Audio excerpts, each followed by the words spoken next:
Horas, kita bertemu kembali dengan renungan harian Carpe Diem. Hari ini Sabtu 26 Maret 2022. Kiranya di hari ini damai sejahtera Allah yang melampaui segala akal memelihara hati dan pikiranmu di dalam Kristus Tuhan kita. Kini marilah kita memulai renungan firman Tuhan hari ini dengan menyanyikan buku ND nomor 256 baitnya yang pertama dan ketiga.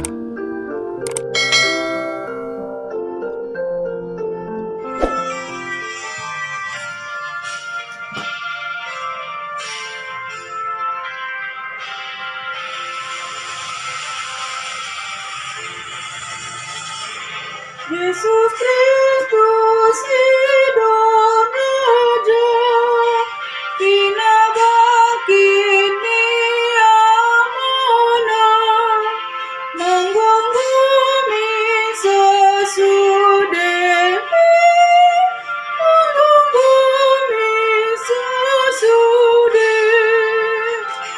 jalannya sewujudnya. Tui bala damar Tuhan, para tubuh nabi, para tubuh nabi.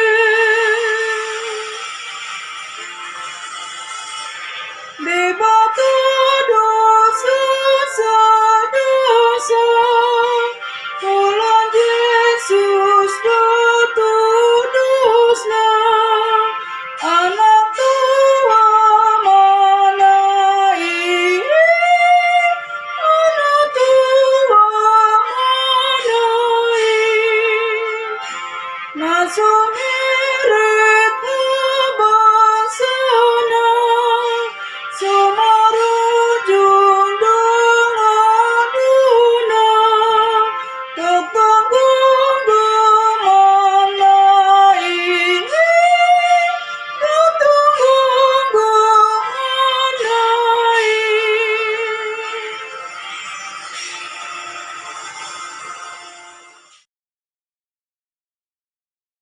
Ayat harian dalam Almanak KKBP hari ini, yaitu yang tertulis dalam Yohanes 16 ayat 27. Sebab Bapa sendiri mengasihi kamu, karena kamu telah mengasihi aku dan percaya bahwa aku datang dari Allah.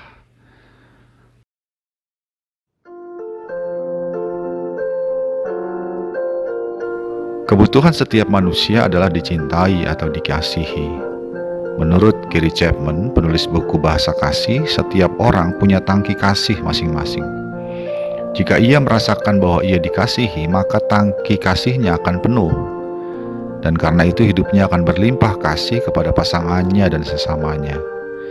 Jika dia tidak merasakan bahwa ia dikasihi, maka tangki kasihnya akan kosong. Dan karena itu ia akan menjadi pribadi yang memiliki masalah dan bahkan menjadi sumber masalah. Ketika Tuhan Yesus akan meninggalkan murid-muridnya naik ke surga, Tuhan Yesus tahu bahwa murid-muridnya akan banyak menghadapi masalah dan penderitaan. Namun ia memberi penguatan kepada mereka bahwa Bapa mengasihi mereka karena mereka telah mengasihi Tuhan Yesus. Dengan kasih yang dari Bapa, maka murid-muridnya akan dimampukan menghadapi berbagai kesulitan dan penderitaan sepeninggalnya Tuhan Yesus ke surga. Walaupun tak terucap oleh mereka doa permintaan kepada Bapa, namun karena Bapa mengasihi mereka, maka Bapa akan menolong mereka dalam segala hal yang mereka hadapi. Sahabat Carpe Diem yang dikasihi Tuhan, sebagai manusia kita membutuhkan merasa dikasihi oleh orang lain. Namun kadang maupun sering hal itu kita tidak dapatkan, sehingga kita merasa bahwa kita adalah seseorang yang hidup sendiri, tak ada yang peduli. Namun firman Tuhan menegaskan bahwa sebagai pribadi yang percaya dan mengasihi Kristus, kita adalah pribadi yang dikasihi oleh Allah, Bapa kita. Tak peduli apapun kelemahan dan kekurangan kita, Bapa mengasihi dan mau menerima kita apa adanya. Karena itu Bapa menghadirkan banyak hal yang dapat kita rasakan kalau kita peka terhadap kasih-Nya, dan juga banyak pengalaman yang membuat kita merasakan bahwa kita adalah pribadi yang dikasihi dan dipedulikan oleh Allah. Mengharapkan kasih dari manusia itu boleh, Namun menggantungkan diri dan berharap hanya pada kasih dari manusia, siapapun dia, adalah tindakan sia-sia. Sebab manusia akan meninggalkan kita. Bahkan ada saja yang bisa mengecewakan kita dan berkhianat kepada kita. Namun kasih Bapa kekal abadi bagi kita yang mempercayai Kristus. Dengan bergantung kepada kasih Bapa, tangki kasih kita tidak akan pernah kosong. Dengan hanya berharap pada kasih Allah, kita tidak akan pernah dikecewakan. Sehingga kemudian kita bisa menjadi pribadi yang memancarkan kasih Allah itu kepada sesama.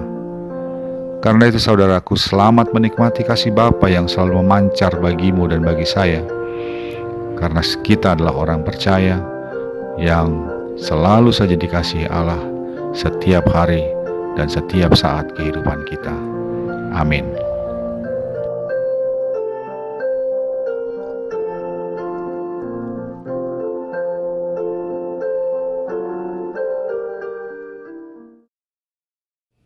Marilah kita berdoa. Yalah Bapa kami, terima kasih untuk firman yang boleh kami terima hari ini dan kami renungkan, yang mengingatkan kembali kepada kami bahwa Engkau adalah Allah yang begitu mengasihi kami, sebab kami adalah manusia yang percaya kepada Kristus. Terima kasih ya Bapa, dan kami telah merasakan kasih-Mu itu setiap hari.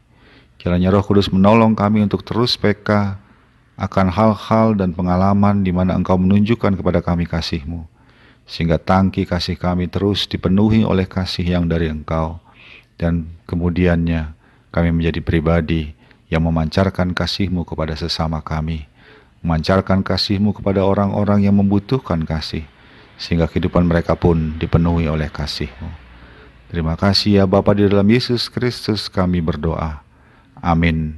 Kasih karunia dari Tuhan kita Yesus Kristus, anugerah dari Allah Bapa kita, dalam persekutuan dengan Roh Kudus menyertai engkau sekalian. Amin.